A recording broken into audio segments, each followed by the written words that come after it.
नमस्कार दोस्तों, स्वागत है आप सभी का हमारे YouTube चैनल SRL एकेडमी पर। दोस्तों, पिछले वीडियो में हमने बात की थी जो लैब असिस्टेंट है उसके बारे में जो भी सामान्य जानकारी की आवश्यकता हमें होती थी वो, और उसके अलावा लैब असिस्टेंट का क्या सिलेबस है उसके बारे में कल हमने बात की थी। आज हम उसी सिलेबस के बारे में बात करें तो हमने देखा था कि जो लैब असिस्टेंट है उसका एग्जाम 2 पेपर होंगे। एक पेपर होगा जो फर्स्ट पेपर होगा, वो आपका जीके और जीएस का पेपर होगा जो सभी के लिए समान होगा, और एक पेपर होगा जो सब्जेक्ट का पेपर होगा, और इसमें जिस भी संबंधित स्ट्रीम से परीक्षा दी जा रही है उसके सब्जेक्ट से संबंधित प्रश्न होंगे। यदि हम विज्ञान वर्ग के लिए बात करें तो विज्ञान वर्ग में सब्जेक्ट के पेपर में 10वीं तक की जो साइंस होगी अर्थात जो जनरल साइंस होगी उसके क्वेश्चन होंगे, और उसके अलावा जो बायोलॉजी है, केमिस्ट्री है और फिजिक्स है उससे संबंधित क्वेश्चन होंगे। टोटल 100 क्वेश्चन होंगे जिसमें 10 प्रश्न होंगे वो जनरल साइंस के होंगे, बाकी जो 30 प्रश्न होंगे वो आपके बायोलॉजी, फिजिक्स और केमिस्ट्री के रहने वाले हैं। यदि हम बात करें कि ये जो बायोलॉजी है इसका जो सिलेबस है इसको मेनली 2 पार्ट्स में डिवाइड किया गया है। एक है बॉटनी और दूसरा है जूलॉजी। जब हमने कल सिलेबस के बारे में बात की थी तो हमने देखा था कि जो जूलॉजी का सिलेबस है उसमें पहला टॉपिक हमारा जो आता है वो आता है आनुवांशिकी। आनुवांशिकी में हमें क्या क्या पढ़ना है तो उसमें लिखा हुआ था मेंडल के नियम पढ़ने हैं। इसके अलावा जो आनुवांशिकी से संबंधित जो शब्दावली है वो पढ़नी है। इसके अलावा डीएनए और आरएनए की संरचना पढ़नी है, और उसके अलावा वंशागति का आणविक आधार। कहने का मतलब ये हो गया कि जो लक्षण एक पीढ़ी से दूसरी पीढ़ी में जाते हैं तो वो किस कारण से जाते हैं, कौन उनको लेकर जाता है, उनके बारे में सब कुछ पढ़ना है।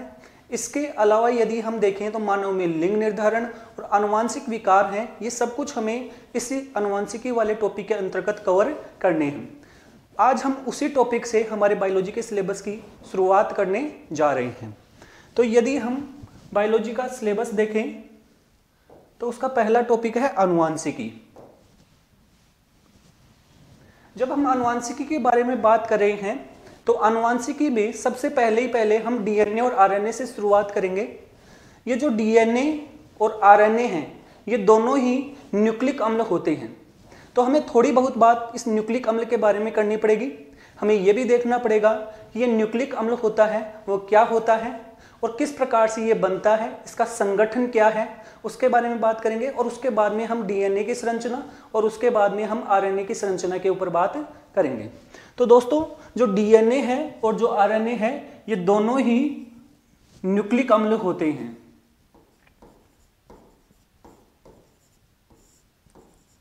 ये दोनों न्यूक्लिक अम्ल में आते हैं। अब हमें ये देखना है कि इनको न्यूक्लिक अम्ल क्यों कहते हैं। यदि न्यूक्लिक अम्ल के बारे में सामान्य बात की जाए तो नाम से पता चल रहा है कि इनकी जो प्रकृति है वो अम्लीय होती है। इनकी प्रकृति अम्लीय होती है और साथ साथ में ये न्यूक्लियस अर्थात कोशिका के केंद्रक में पाए जाते हैं, मुख्य रूप से केंद्रक में पाए जाते हैं। हालांकि आरएनए हमें कोशिका द्रव्य में, राइबोसोम इनमें भी मिलता है, हालांकि डीएनए भी कई बार माइटोकॉन्ड्रिया में भी मिलता है, लेकिन मुख्य रूप से ये जो अम्लीय प्रकार पदार्थ है वो आपका केंद्रक अर्थात न्यूक्लियस में पाया जाता है, और इसी कारण से इसे हम न्यूक्लिक अम्ल कहते हैं। दोस्तों, ये जो न्यूक्लिक अम्ल है ये मेनली 2 टाइप्स का है। एक है डीएनए और एक होता है आरएनए। डीएनए का मतलब है डीऑक्सी राइबो न्यूक्लिक अम्ल, और जो आरएनए है इसका मतलब है राइबो न्यूक्लिक अम्ल। ये दोनों हमें देखने हैं कि ये किस प्रकार से बने होते हैं। तो यदि हम डीएनए और आरएनए के बारे में सामान्य जानकारी लें तो हमें देखना है कि इनका संगठन क्या है, किस प्रकार से ये बने होते हैं। तो दोस्तों, ये जो न्यूक्लिक अम्ल होता है ये मेनली 3 चीजों से मिलकर बनता है। पहली जो चीज होती है इनमें पाई जाती है पेंटोज शर्करा।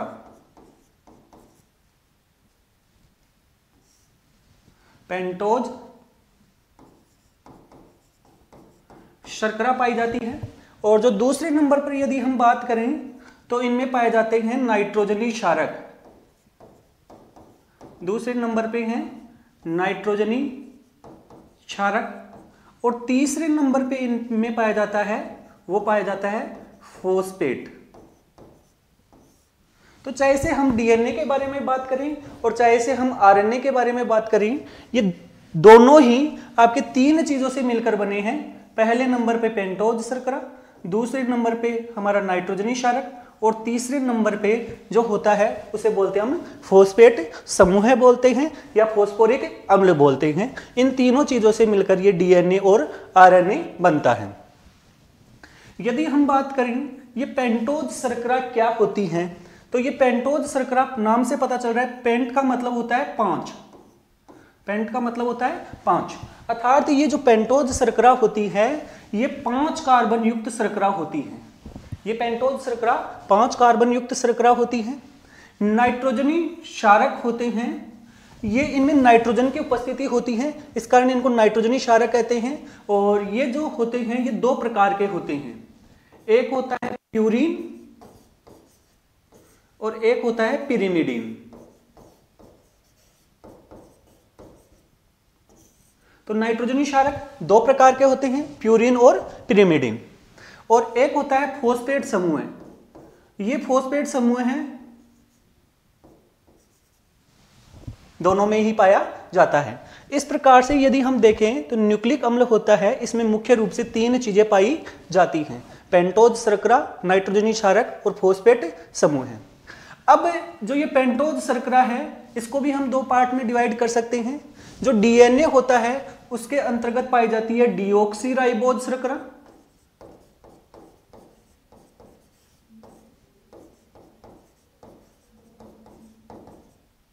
डीऑक्सीराइबोज शर्करा, और इसमें पाई जाती है राइबोज शर्करा। दोनों ही जो शर्करा हैं, जो दोनों ही शुगर हैं वो 5 कार्बन की शुगर हैं।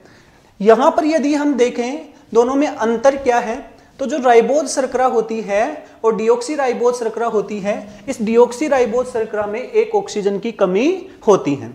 तो ये हमने नॉर्मली देखा है कि जो डीएनए और आरएनए होते हैं अर्थात जो न्यूक्लिक अम्ल होता है उसकी जो संगठन है उसमें क्या क्या पाया जाता है। तो ये हमने इनके बारे में नॉर्मल बात कर ली है। यदि हम इनके बारे में बात करें तो हमने बात की कि न्यूक्लिक एसिड क्या होता है। यदि इसकी परिभाषा के बारे में बात करें तो जो न्यूक्लिक अम्ल होता है, न्यूक्लिक एसिड होता है,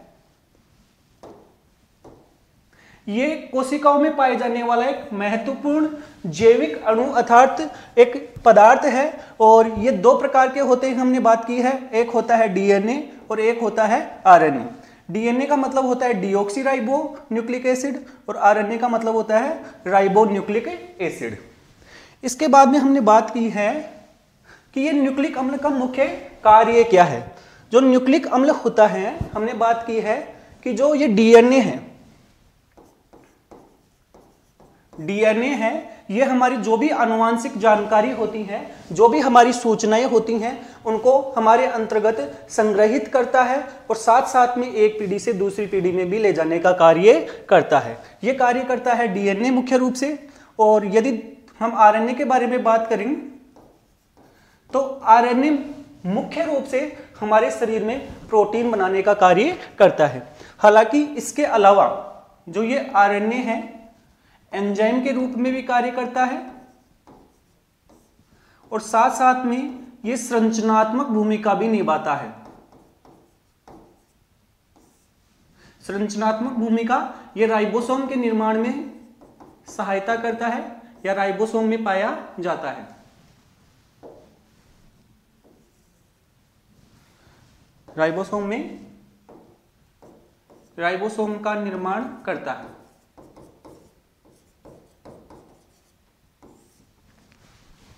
तो हमने बात की जो डीएनए है उसका मुख्य कार्य है आनुवांशिक जानकारी को संग्रहित करना, उनको एक पीढ़ी से दूसरी पीढ़ी में लेकर जाना। और जो आरएनए है उसका मुख्य कार्य होता है प्रोटीन बनाना। इसके अलावा ये एंजाइम के रूप में भी कार्य करता है। जब ये एंजाइम के रूप में कार्य करता है तब इसे राइबोजाइम कहते हैं, तब इसे हम राइबोजाइम कहते हैं। तो यदि हम न्यूक्लिक एसिड के बारे में एकदम जनरल बात करें तो न्यूक्लिक एसिड वह अणु है जिसमें हमारी जेनेटिक जानकारी, जो भी हमारी आनुवंशिक सूचनाएं होती हैं वो पाई जाती हैं, यानी कि हमारी विरासत, हमारे गुण और शरीर के संचालन से जुड़ी सारी महत्वपूर्ण सूचनाएं इस न्यूक्लिक एसिड के अंतर्गत पाई जाती हैं। अब यदि हम न्यूक्लिक अम्ल के संगठन के बारे में बात करें तो अभी हमने बताया था कि जो ये न्यूक्लिक अम्ल होता है ये मेनली 3 चीजों से मिलकर बना होता है। पहला जो है वो है नाइट्रोजनी क्षार। हमने बात किया कि नाइट्रोजनी क्षार होते हैं, ये 2 प्रकार के होते हैं, एक होता है प्यूरिन और दूसरा होता है पिरिमिडिन। प्यूरिन और पिरिमिडिन। जो ये प्यूरिन होता है ये 2 प्रकार के होते हैं, एक होता है एडेनिन और दूसरा होता है ग्वानिन। तो 2 प्रकार के प्यूरिन क्षारक होते हैं, एडेनिन और ग्वानिन। और उसके अलावा जो पिरिमिडिन होता है ये भी 3 प्रकार के होते हैं, एक तो होता है साइटोसिन, एक होता है थाइमिन और एक होता है यूरेसिल। तो ये 3 प्रकार के पिरिमिडिन क्षारक पाए जाते हैं। यदि इनमें हम बात करें तो डीएनए में साइटोसिन और थाइमिन पाए जाते हैं और आरएनए में थाइमिन के स्थान पर यूरेसिल पाया जाता है। थाइमिन के स्थान पर यूरेसिल पाया जाता है। तो इस प्रकार से यदि हम देखें तो डीएनए होगा उसमें एडेनिन, ग्वानिन, साइटोसिन और थाइमिन पाया जाएगा, जबकि आरएनए होगा उसमें एडेनिन, ग्वानिन, साइटोसिन और यूरेसिल पाया जाता है। तो ये तो बात हो गई हमारे नाइट्रोजनी क्षारकों की। इसके बाद में दूसरी होती है पेंटोज शर्करा। हमने बात की थी कि ये जो पेंटोज शर्करा होती है ये 5 कार्बन की होती है और इसी कारण से इसको हम पेंटोज शर्करा कहते हैं। तो 5 कार्बन की शर्करा होने के कारण से इसको हम पेंटोज शर्करा कहते हैं। अब ये पेंटोज शर्करा होती है, डीएनए में होती है डीऑक्सीराइबोज शर्करा और आरएनए में होती है राइबोज शर्करा। तीसरे नंबर पे पाया जाता है फॉस्फेट समूह है, और फॉस्फेट समूह होता है, यदि उसको हम लिखें तो ये होता है PO4-3। तो इस प्रकार से जो भी न्यूक्लिक अम्ल होता है उसमें मुख्य रूप से 3 चीजें पाई जाती हैं। तो ये हमने बात की है न्यूक्लिक अम्ल के संगठन के बारे में। अब दोस्तों जब ये तीनों चीजें आपस में जुड़ते हैं तो उसी से हमारा न्यूक्लिक अम्ल बनता है। तो ये किस प्रकार से जुड़ते हैं और जुड़ने के बाद में इनको किस नाम से जाना जाता है। जैसे यदि हम बात करें तो ये मेनली 2 चीजें बनाते हैं, एक बनाते हैं न्यूक्लियोसाइड, एक तो बनता है न्यूक्लियोसाइड। हमें पता है कि 3 चीज हैं, एक है पेंटोज शर्करा, पेंटोज शुगर, प्लस एक होता है नाइट्रोजनी क्षारक और एक होता है फॉस्फेट समूह। ये 3 चीजें मिलकर हमारे न्यूक्लिक अम्ल का निर्माण करते हैं। तो यदि पेंटोज शर्करा और नाइट्रोजनी क्षारक आपस में जुड़ते हैं, जब पेंटोज शर्करा और नाइट्रोजनी क्षारक आपस में जुड़ते हैं तो उससे निर्माण होता है न्यूक्लियोसाइड का। पेंटोज शर्करा और नाइट्रोजनी क्षारक के आपस में जुड़ने से हमारा न्यूक्लियोसाइड का निर्माण होता है। हमें पता है कि जो ये पेंटोज शर्करा होती हैं ये 5 कार्बन की शर्करा होती हैं। ये पेंटोज शर्करा 5 कार्बन की शर्करा होती हैं। ये इसका कार्बन नंबर 1 है, ये इसका कार्बन नंबर 2 है, ये इसका कार्बन नंबर 3 है, ये कार्बन नंबर 4 और यहाँ पर रिंग के बाहर की तरफ कार्बन नंबर 5 होता है। ये 5 कार्बन की शर्करा होती हैं।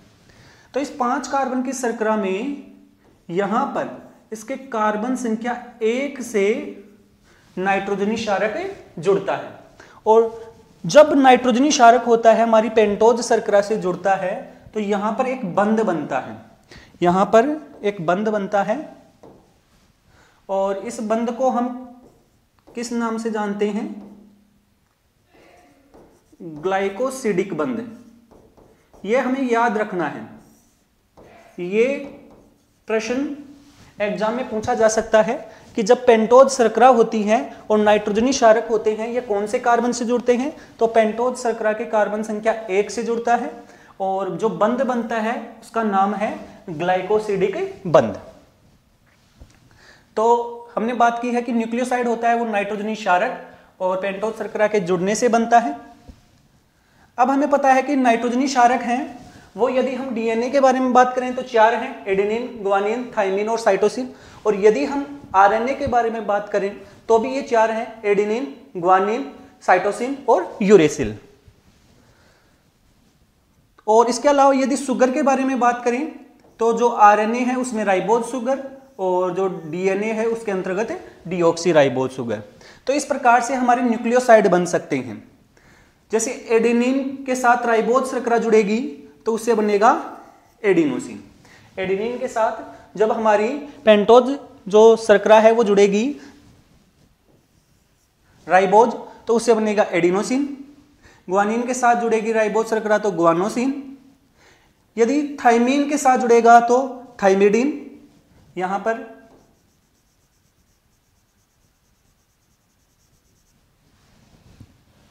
यदि थाइमिन के साथ जुड़ेगा राइबोज शर्करा तो बनेगा थाइमिडिन। और उसके अलावा यूरेसिल के साथ जुड़ेगा तो बनेगा हमारा यूरिडिन। तो इस प्रकार से ये हमारे न्यूक्लियोसाइड बनते हैं। इसी प्रकार से हमारा डीएनए के लिए भी न्यूक्लियोसाइड बनता है। यदि डीएनए के बारे में बात करें तो यह बन जाएगा deoxy adenosine, deoxy guanosine, deoxy थाइमिडिन और यहां पर यूरिडिन के स्थान पर आएगा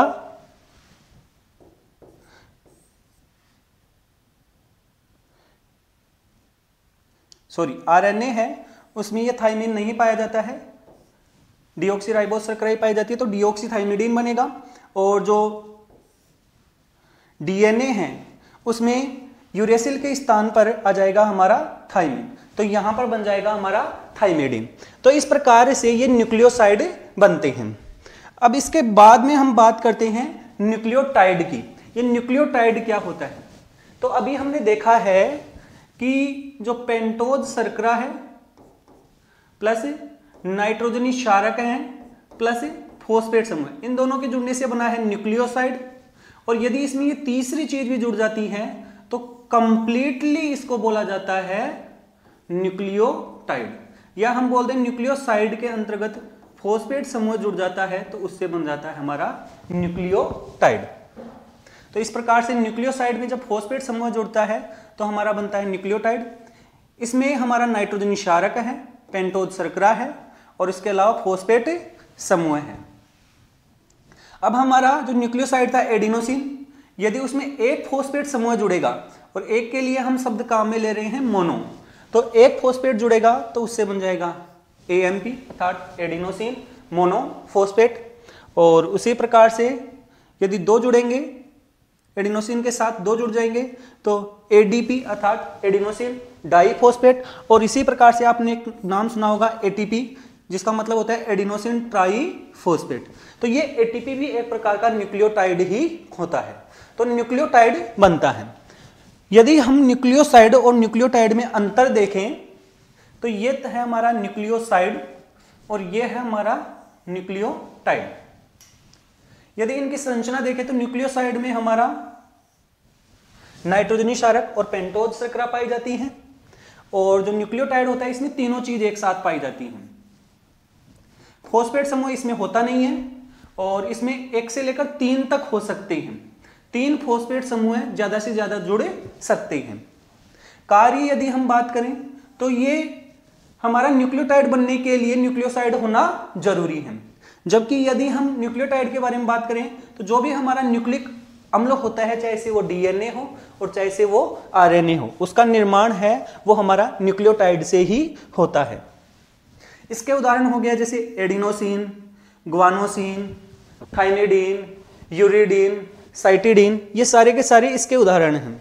और यदि इसके बारे में बात करें तो इसके उदाहरण है हमारे एटीपी, जीटीपी, सीटीपी अर्थात adenosine triphosphate, guanosine triphosphate, cytidine triphosphate. तो इस प्रकार से ये न्यूक्लियोटाइड के उदाहरण हैं। तो ये तो हमने बात की है जो भी न्यूक्लिक अम्ल है उसका संगठन क्या है, इसके अलावा न्यूक्लियोसाइड क्या होते हैं और न्यूक्लियोटाइड क्या होते हैं, ये सारी बात हम आज कर चुके हैं। अब यदि इसके बाद में हम चलते हैं डीएनए की संरचना पर। यदि हम डीएनए की संरचना पर चले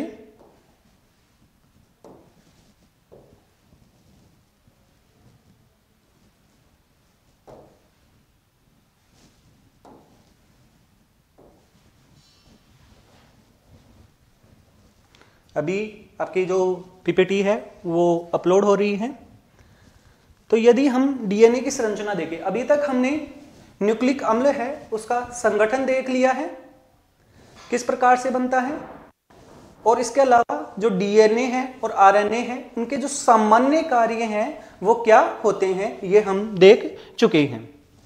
अब हम शुरुआत करने जा रहे हैं, जो हमारा डीएनए है उस डीएनए की संरचना क्या होती है, डीएनए का जो वॉटसन और क्रिक मॉडल है वो क्या है, वो सब कुछ हम इसके अंदर देखने वाले हैं। दोस्तों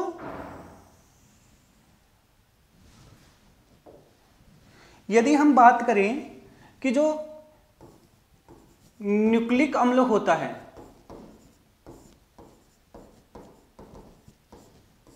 वो तीन चीजों से मिलकर बना है, पेंटोज शर्करा, नाइट्रोजनी क्षारक और फॉस्फेट समूह। और इन तीनों के मिलने से एक बड़ा अणु बना है जिसे हम बोलते हैं न्यूक्लियोटाइड, जिसे हम न्यूक्लियोटाइड के नाम से जानते हैं।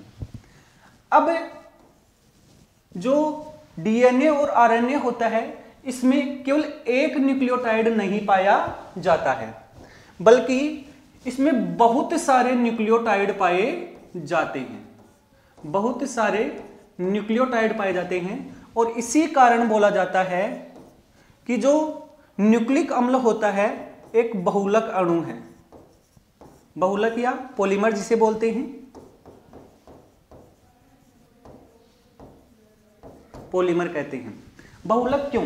क्योंकि इसके अंतर्गत जो न्यूक्लियोटाइड हैं वो बहुत सारे पाए जाते हैं। जब एक न्यूक्लियोटाइड दूसरे न्यूक्लियोटाइड से जुड़ता है, जैसे मान लो ये एक न्यूक्लियोटाइड है, तो एक न्यूक्लियोटाइड दूसरे से जुड़ता है, दूसरा तीसरे से जुड़ता है, तीसरा चौथे से जुड़ता है, चौथा पांचवें से, छठवें से, इस प्रकार लगातार जुड़ते जाते हैं। और इसके जुड़ने से एक श्रृंखला बनती है,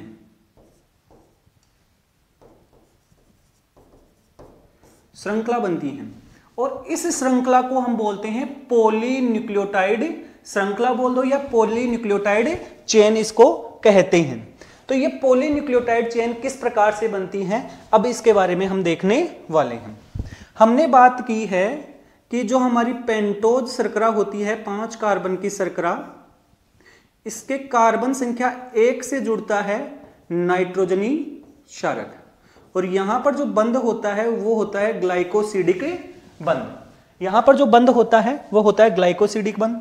हमने देखा है कि जो इसका कार्बन संख्या 5 होता है वो ये बाहर की तरफ होता है, और यहां पर इसके कार्बन संख्या 5 से जो जुड़ता है वो जुड़ता है फॉस्फेट समूह है। फॉस्फेट समूह है इस पेंटोज शर्करा के कार्बन संख्या 5 से जुड़ता है। और ये जो बंध है, मतलब कार्बन संख्या 5 और फॉस्फेट समूह के बीच में जो बंध पाया जाता है, इस बंध को हम बोलते हैं फॉस्फोएस्टर बंध। इस बंध को हम फॉस्फोएस्टर बंध के नाम से जानते हैं। तो इस प्रकार से न्यूक्लियोटाइड में जब पेंटोज शर्करा और नाइट्रोजनी क्षारक जुड़ते हैं तो उसके बीच में बनता है ग्लाइकोसिडिक बंध, और जब पेंटोज शर्करा और हमारा फॉस्फेट समूह जुड़ता है तो उसके बीच में बनता है फॉस्फोएस्टर बंध। हमें ध्यान रखना है नाइट्रोजनी क्षारक इसके कार्बन संख्या 1 पर जुड़ता है, और इसके अलावा जो फॉस्फेट समूह है इसके कार्बन संख्या 5 से जुड़ता है। तो अब हम देख रहे हैं कि हमारा जो पेंटोज शर्करा है, या जो पॉलीन्यूक्लियोटाइड श्रृंखला है वो किस प्रकार से बनती है।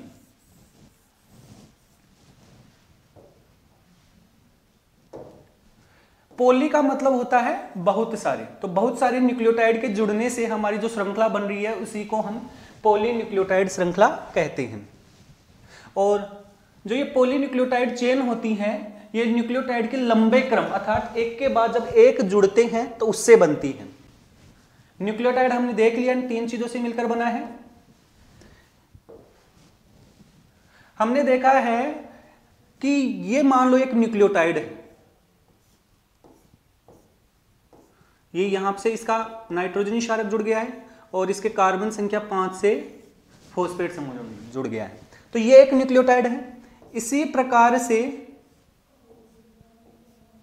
ये दूसरा न्यूक्लियोटाइड है और इसी प्रकार से यदि हम देखें तो ये तीसरा न्यूक्लियोटाइड है। तो इस प्रकार से बहुत सारे न्यूक्लियोटाइड के जुड़ने से हमारी ये चेन बनेगी। तो यहां पर हमने देखा ये ग्लाइकोसिडिक बंध है, ये हमारा फॉस्फोएस्टर बंध है, लेकिन जब एक न्यूक्लियोटाइड दूसरे न्यूक्लियोटाइड से जुड़ता है तो यहां पर कार्बन संख्या 3 से जुड़ता है। एक न्यूक्लियोटाइड दूसरे न्यूक्लियोटाइड से कार्बन संख्या 3 से जुड़ता है और यहां पर जो बंध बनता है, क्योंकि एक फॉस्फोएस्टर बंध पहले से बना हुआ है और ये दूसरा फॉस्फोएस्टर बंध है, तो इस कारण से इन दोनों को मिलाकर हम कहते हैं फॉस्फोडाइएस्टर बंध।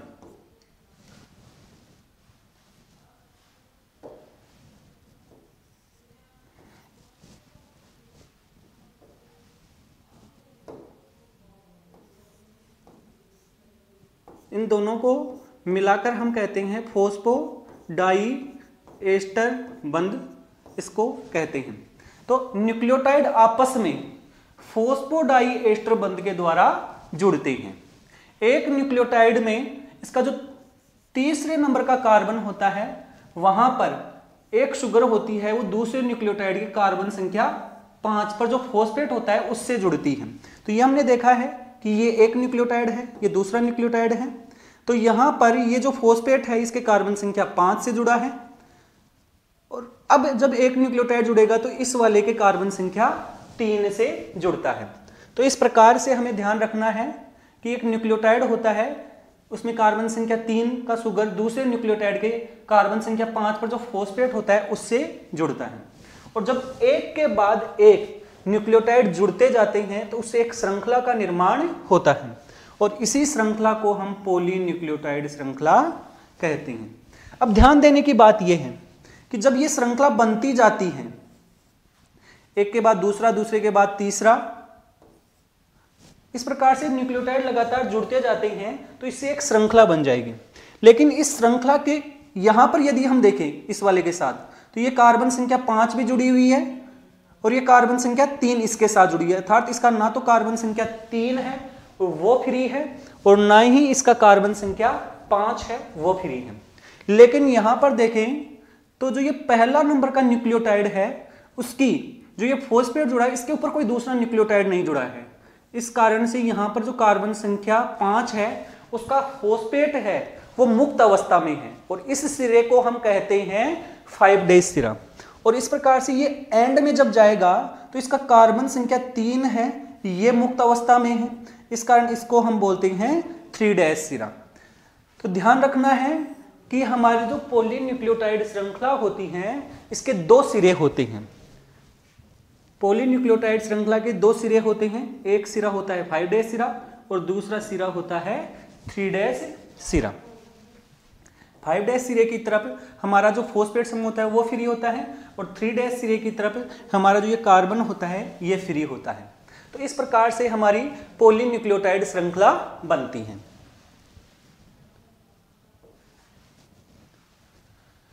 तो यहां पर यदि हम जो पढ़ा है अब उसके यदि मुख्य बिंदु देखें तो ये जो चेन होती है वो किससे मिलकर बनती है, ये बनती है हमारी न्यूक्लियोटाइड से। पहली बात, जब एक न्यूक्लियोटाइड दूसरे न्यूक्लियोटाइड से जुड़ता है तो कौन सा बंध बनता है, फॉस्फोडाइएस्टर बंध, इंपॉर्टेंट चीज। इसके अलावा इस पॉलीन्यूक्लियोटाइड श्रृंखला की जो दिशा होती है ये होती है 5' से 3', ये भी एक इंपॉर्टेंट चीज है। और ध्यान रखना जब यही पॉलीन्यूक्लियोटाइड श्रृंखला होती है, ये 2 श्रृंखलाएं आपस में जुड़ती है तो उससे डीएनए का निर्माण होता है, वो अभी हम देखने वाले हैं डीएनए की संरचना में। तो ये पॉलीन्यूक्लियोटाइड श्रृंखला में हमें 3 इंपॉर्टेंट चीज याद रखनी है। न्यूक्लियोटाइड के जुड़ने से बनती है, बहुत सारे न्यूक्लियोटाइड होते हैं इसी कारण पॉलीन्यूक्लियोटाइड कहते हैं। जुड़ने के लिए जो बंध बनता है उसको बोलते हैं फॉस्फोडाइएस्टर बंध और इसकी दिशा होती है वो हमेशा 5' से 3 डैश की तरफ होती है, अर्थात जो पहला छोर है वो 5 डैश और एंड में जो होगा वो होगा 3 डैश। तो ये हो गया है हमारा पॉलीन्यूक्लियोटाइड श्रृंखला। यहां पर भी हम देख सकते हैं, जैसे ये हमारी पेंटोज शर्करा और इस पेंटोज शर्करा से इसके कार्बन संख्या 1 से, ध्यान रखना है यहां पर कोई कार्बन नहीं है, यहां पर ऑक्सीजन है, तो इसके कार्बन संख्या 1 से हमारा जुड़ रहा है क्या, नाइट्रोजनी क्षारक। और ये जो बंध है हमें पता है ग्लाइकोसिडिक बंध। यह हो गया इसका कार्बन संख्या 2, यह हो गया इसका कार्बन संख्या 3 और यह हो गया इसका कार्बन संख्या 4 और यह बाहर की तरफ होता है कार्बन संख्या 5 और इसी 5 से जुड़ा होता है हमारा फॉस्फेट समूह। तो ये पूरा मिलाकर हो गया है हमारा एक न्यूक्लियोटाइड। यहां पर जो बंध है वो हमें पता है फॉस्फोएस्टर बंध। जब एक न्यूक्लियोटाइड है दूसरे न्यूक्लियोटाइड से जुड़ेगा तो इसका जो 5वें नंबर का कार्बन है उस पर जुड़ा हुआ है फॉस्फेट और ये जुड़ेगा पहले वाली जो न्यूक्लियोटाइड है उसके कार्बन संख्या 3 से और इस प्रकार से लगातार ये एक दूसरे से जुड़ते जाएंगे। और यहां पर जो ये बंध बन गया, क्योंकि यहां पर एक एस्टर बंध ये है फॉस्फोएस्टर बंध और ये दूसरा ये है, इस कारण इसको बोल देते हैं फॉस्फोडाइएस्टर बंध। ये हमें दोनों ध्यान रखने हैं। सिंगल न्यूक्लियोटाइड में फॉस्फोएस्टर बंध और जब दो जुड़ जाते हैं तो उससे बन जाता है हमारा फॉस्फोडाइएस्टर बंध। तो ये हो गई हमारी पॉलीन्यूक्लियोटाइड श्रृंखला। अब बात करते हैं हम डीएनए की। अभी तक हमने डीएनए नॉर्मल उसकी फुल फॉर्म देखी है, लेकिन अभी हम देखने वाले हैं कि प्रॉपर डीएनए क्या होता है, किसने इसकी खोज की है, ये सब कुछ जानने वाले हैं। और उस लास्ट में हम देखने वाले हैं कि जो डीएनए होता है उसकी संरचना क्या होती है। तो यदि हम डीएनए का इंट्रोडक्शन देखें तो डीएनए का पूरा नाम हमें पता है, डीएनए का पूरा नाम है वो हमें पता है डीऑक्सीराइबोन्यूक्लिक अम्ल।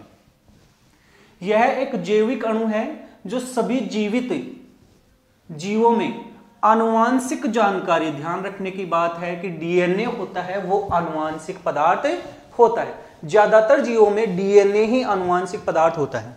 यहां पर मैं आपको बता दूं कि जो वायरस होते हैं उनमें या तो डीएनए होता है या होता है आरएनए। तो जिन वायरस में डीएनए होता है उनको बोलते हैं डीएनए वायरस और जिनमें आरएनए होता है उनको बोलते हैं आरएनए वायरस। तो जिनमें डीएनए है तब तो ठीक है, डीएनए आनुवांशिक पदार्थ होगा, लेकिन ऐसा वायरस जिसमें केवल और केवल आरएनए ही है तो उसमें तो डीएनए है ही नहीं, तो फिर उसमें आनुवांशिक पदार्थ का कार्य कौन करता है? उसके अंतर्गत आरएनए आनुवांशिक पदार्थ का कार्य करता है। यह बात हमें ध्यान रखनी है कि आरएनए आनुवांशिक पदार्थ कहां होगा, तो ये केवल और केवल हमारा जो आरएनए वायरस होता है उसी के अंतर्गत आनुवांशिक पदार्थ का कार्य करता है। तो ये हमने देख लिया है कि जो डीएनए है वो मुख्य रूप से हमारा आनुवांशिक पदार्थ का कार्य करता है। डीएनए की जो श्रृंखला होती है ये न्यूक्लियोटाइड से मिलकर बनी होती है, अभी हमने देखा है। नाइट्रोजनी क्षारक होते हैं एडेनिन, थाइमिन, ग्वानिन और साइटोसिन। शुगर कौन सी होती है? डीऑक्सीराइबोज और फॉस्फेट समूह होता है। डीएनए प्राथमिक रूप से यदि हम देखें तो डीएनए प्राथमिक रूप से कोशिका के कहां पाया जाता है? नाभिक में पाया जाता है, न्यूक्लियस में पाया जाता है। और यह बात हमने जब न्यूक्लिक अम्ल शुरू किया था उसी समय बता दी थी आपको। हालांकि इसके अलावा यह भी ध्यान रखना है, मेनली तो नाभिक में होता है, लेकिन यह माइटोकॉन्ड्रिया में भी हो सकता है और क्लोरोप्लास्ट अर्थात हरितलवक जैसे जो कोशिकांग होते हैं उनमें भी ये पाया जा सकता है। वंशानुगत गुणों का संचार करता है, ये तो हमने पढ़ा है कि ये आनुवांशिक पदार्थ है, तो लक्षणों को एक पीढ़ी से दूसरी पीढ़ी में ले जाने का कार्य करता है। कौन? डीएनए। यह हमें ध्यान रखना है। अब हम बात करते हैं कि डीएनए की खोज किसने की। ध्यान रखना है, सबसे इंपॉर्टेंट चीज है।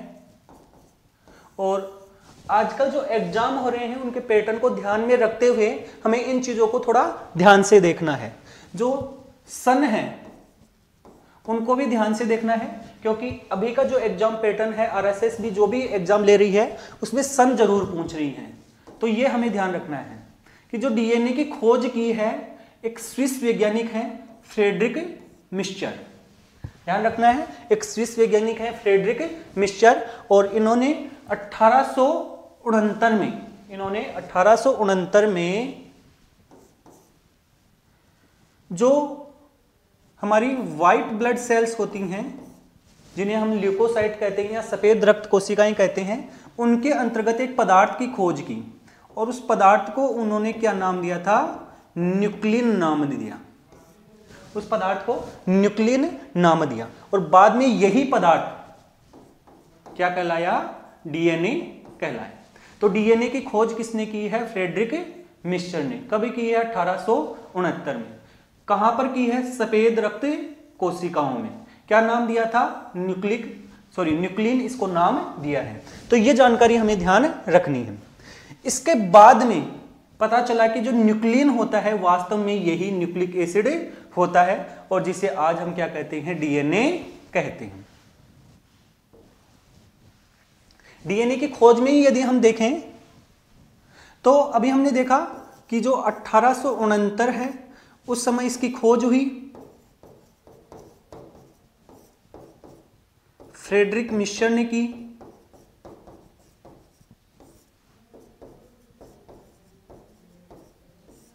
तो ये टाइमलाइन पे देखें तो 1869 में डीएनए की खोज, फिर 1952 में एल्फ्रेड हर्शे और जो मार्था चेस हैं, उन्होंने 1952 में एक प्रयोग किया और दिखाया कि जो डीएनए होता है वो आनुवांशिक पदार्थ होता है, ना कि प्रोटीन। तो ये भी हमें ध्यान रखना है कि डीएनए ही आनुवांशिक पदार्थ होता है, ना कि प्रोटीन। ये प्रयोग किसने किया था? एल्फ्रेड हर्शे और मार्था चेस ने। और कब किया है? 1952 में। इसके बाद में जो सबसे इंपॉर्टेंट चीज है वो ये है कि जेम्स वॉटसन और फ्रांसिस क्रिक ने 1953 में डीएनए की संरचना दी है। और डीएनए की जो संरचना दी है जिसे हम बोलते हैं द्विकुंडलित संरचना।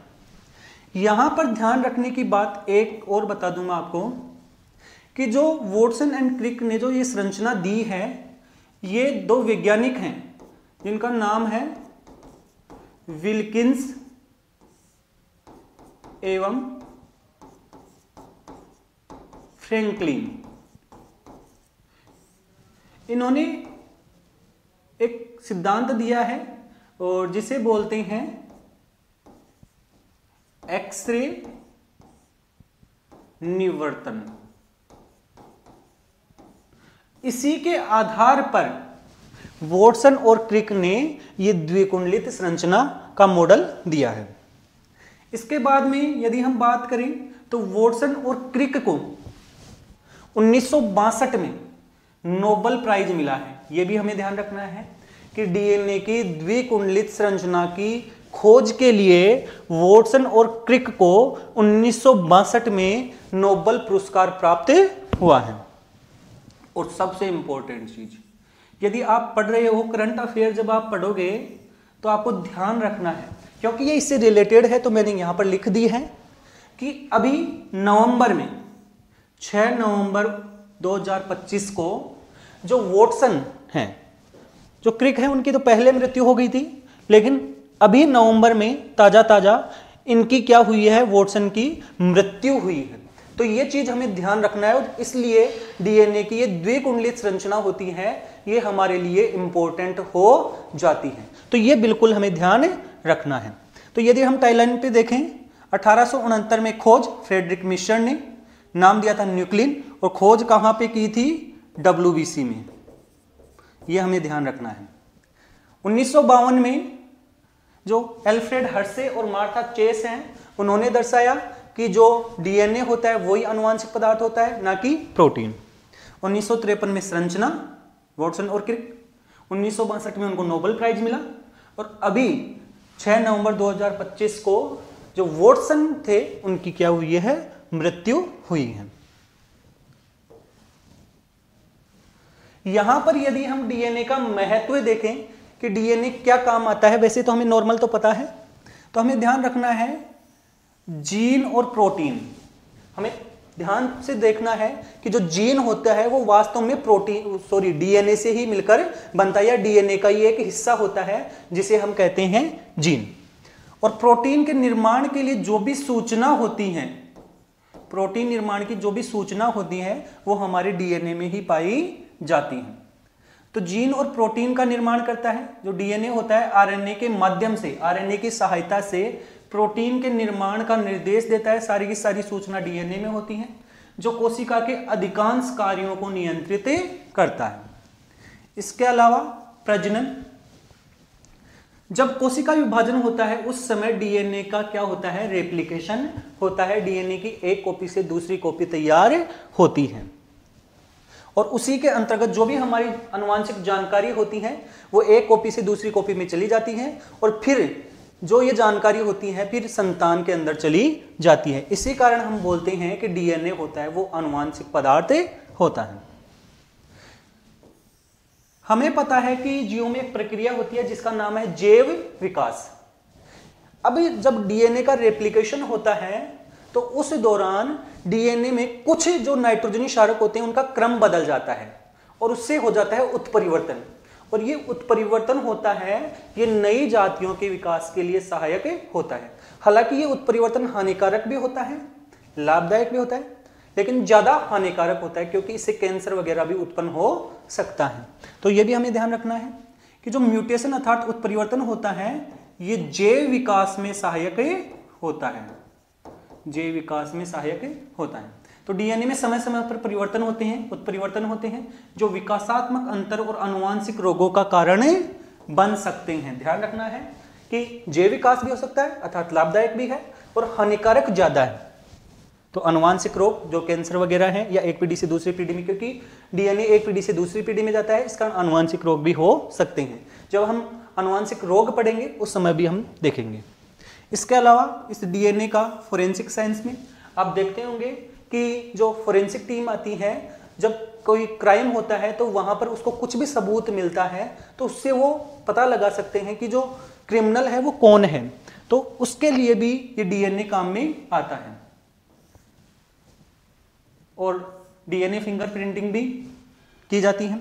इसके अलावा जीनोम प्रोजेक्ट, ये क्या है, आपने नाम सुना होगा HGP, मानव जीनोम परियोजना। और इस जीनोम परियोजना में मनुष्य का जो जीनोम है उसके जो भी हमारे नाइट्रोजनी क्षारक है उनके क्रम का पता लगाया गया था। उसके बारे में कभी हम डिटेल में बात करेंगे। तो ये जो जीनोम प्रोजेक्ट है, जैसे मानव जीनोम प्रोजेक्ट हो गया, जैसी पहल ने ये दिखाया है कि जीनोम अर्थात कुल डीएनए में जो भी नाइट्रोजनी क्षारक होते हैं उनका क्रम कैसे होता है। जब हमें ये पता चल जाएगा तो इससे हम जो हमारी चिकित्सा है उसमें बदलाव ला सकते हैं और उसके साथ साथ में हमें रोगों को पहचानने में, उनको समझने में भी मदद मिल सकती है। तो ये चिकित्सा में, आनुवंशिकी और बायोटेक्नोलॉजी में क्रांतिकारी हो सकते हैं। तो यहाँ पर हमने बताया है कि जो डीएनए होता है उसका महत्व क्या है। एक तो जीन बनते हैं, प्रोटीन का निर्माण होता है, प्रजनन में सहायक है, म्यूटेशन अर्थात उत्परिवर्तन होता है जिससे जैव विकास में सहायक है, हालांकि इससे आनुवंशिक रोग भी उत्पन्न होते हैं। फोरेंसिक विज्ञान में हमारा क्रिमिनल को, अपराधी को पहचानने में सहायता करता है डीएनए फिंगरप्रिंटिंग की सहायता से। और इसके अलावा जीनोम प्रोजेक्ट होता है, उसके अंतर्गत हम जो भी आनुवंशिक रोग हैं उनके बारे में समझ सकते हैं, हमारे जीनोम के बारे में समझ सकते हैं। हमारी मेडिकल इंडस्ट्रीज के अंदर भी इसको काम में लिया जा सकता है। तो ये सब कुछ हमने देखा है कि डीएनए क्या है, न्यूक्लिक अम्ल क्या है, इसका महत्व क्या है, ये सब कुछ आज के वीडियो में हमने देखा है।